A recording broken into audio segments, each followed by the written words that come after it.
Pleasure meeting all of you. Myself, I know many of you are already know me, but still it's my duty to tell you about. I'm Dr. Hussain.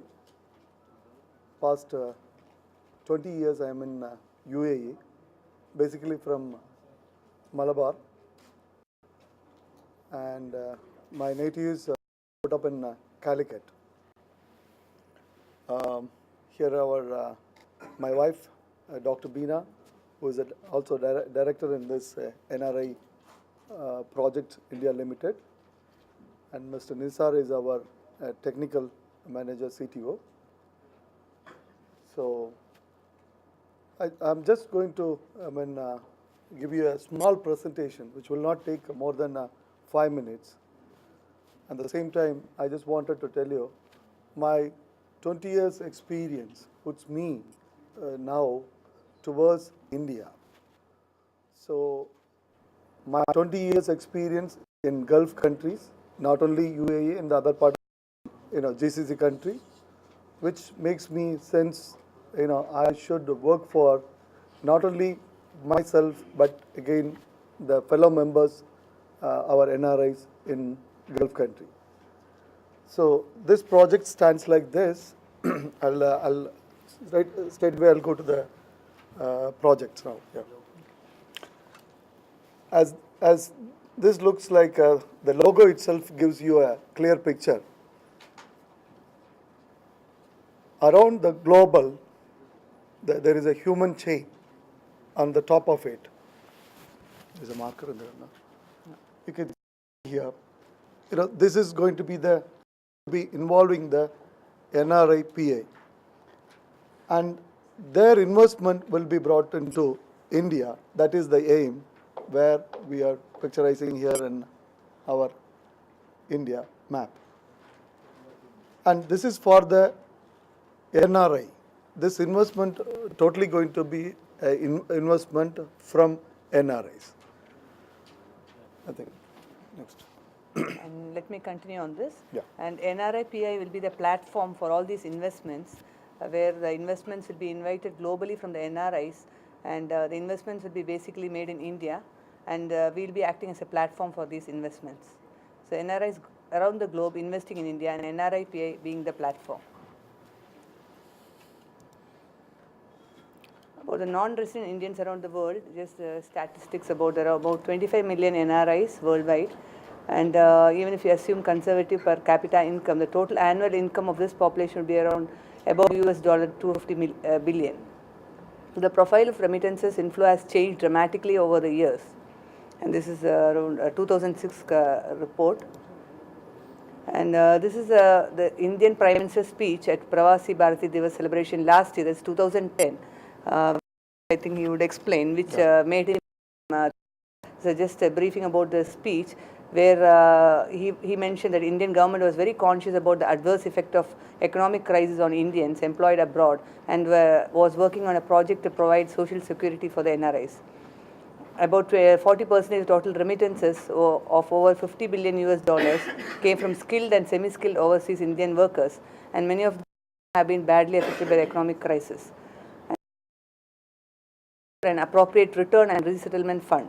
So after this meet, this was one of the main encouragement for Dr. K.P. Hussain to think about a project for the NRIs, for the investment and for their future. The future of NRIs, especially the lower and middle class of skilled and semi-skilled NRIs today, appears to be bleak. Economic recession is taking its toll on companies, in turn leading to retrenchment and loss of employment. NRIs returning to India after job loss have become routine news.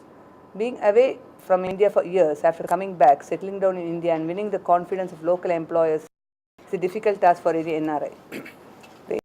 To mention, the Indian government is taking every effort to promote foreign direct investments, foreign exchange remittance to India, tax benefits, etc.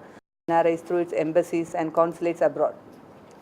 Now, is there any exclusive organization in India to take care of NRIs and their families? A common setup for NRIs. After meeting all sections of people, it was realized that everyone is looking for a common setup to take care of the investments of NRIs with enough security and act for the welfare and benefit of NRIs. So then the thought came to us, why don't we initiate an organization in India which will take care of all the requirements of NRIs worldwide? Thus, NRIPI, that is NRI Project Investments Private India Limited, was thus born. What is NRIPA? NRI Projects Private Limited is a company set up by an NRI and for a NRIs registered as per Indian Companies Act. It's a unit of Fatima Healthcare Group, a leading healthcare group from UAE. And Fatima Healthcare Group has branches in Dubai, Abu Dhabi, Oman, Qatar, Bahrain, and India.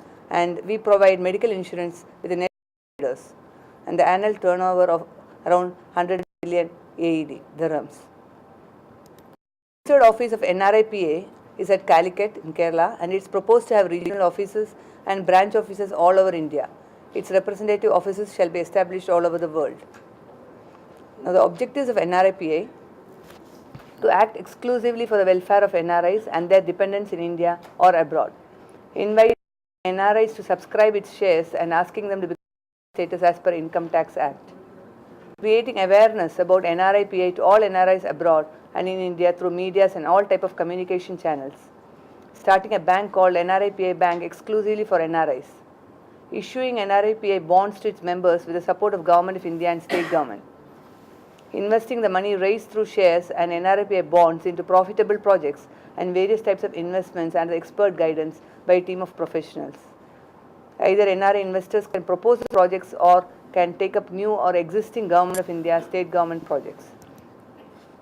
The NRIPA funded projects shall create employment opportunities to the needy NRIs who return from abroad after job loss or whatsoever genuine reason. NRI shall be given preference or employment according to their skills or through proper training in NRIPA funded projects. In other words, an NRI division shall be formed in all employment exchanges throughout India for employing NRIs in NRIPA funded projects, issuing loans at lower rate of interest to NRIs and their families for business or personal purpose after obtaining necessary securities, giving equal status to all the NRI members irrespective of their wealth and popularity, issuing healthcare insurance policies to all NRIs and their families under subsidized premium. Every NRI member shall feel safe on their investments with NRIPI as it is backed with the support of Government of India and state government. The governing body of NRIPA shall be governed by the Board of Directors. The Board of Directors shall be elected by the members, and the Government of India or state government shall also appoint its nominees at not less than rank of IAS officers for any projects. Knowledge, experience and capability of skills shall be the selection criteria for directors. The Board of Directors shall be the responsible persons to promote the business and profitability of NRIPA under the expert guidance by a team of professionals. The directors are answerable or accountable to the NRIPA members, and their performance shall be reviewed for re-election. This is just an organization chart of an NRIPA, chairman with the board of directors, a managing director and CEO, and there will be directors for each departments like finance, projects, investments, coordination, marketing, etc. Now, the source of funds for NRIPA: any NRI who wish to participate in the project can invest from Indian rupees 50,000 a maximum amount as per the decision by the board of directors based on the budget and forecast. The Government of India, state government has agreed required for any viable project after their evaluation, that is KIDC, and Fatima Healthcare Group shall be in front to invest through NRIPA for various projects ahead in India.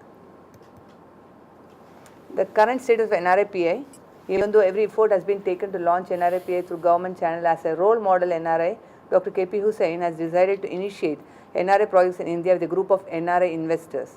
While channelizing through government, the company name may be changed to NRI Investment Corporation of India. As a first project, conventional center, the land as I'm from that place, and we have a very positive goal in this particular project because in Calicut as well as Malabar side, we are not having any big convention center. Maybe it may be a different thought in the common people. Mega projects, they normally used to think in the first category cities like Bombay, Delhi, Calcutta. But my situation is different, so it's my hometown, so thereby I wanted to build up not only as a convention center, it should be a landmark for India, and a lot of tourism is going to drive in this route. So hopefully it will be all of from the south part of it. It will be proud to feel it that kind of the outer fit going to be in the convention center. And at this moment, apart from Thrissur, if you see that the Malappuram and Calicut and all, if a big event is not at all thought of it, because the maximum capacity right now what is available, it's like 2,000, 3,000 or maximum 4,000 is the place in a convention center. But why we are thinking is it's in the middle of Calicut as well as the Malappuram. So thereby the both community can utilize in very oftenly. But we are not only looking for a what you call it's a marriage function or any event alone. It's going to be a associated with so that last 20 years the outside world is coming towards India.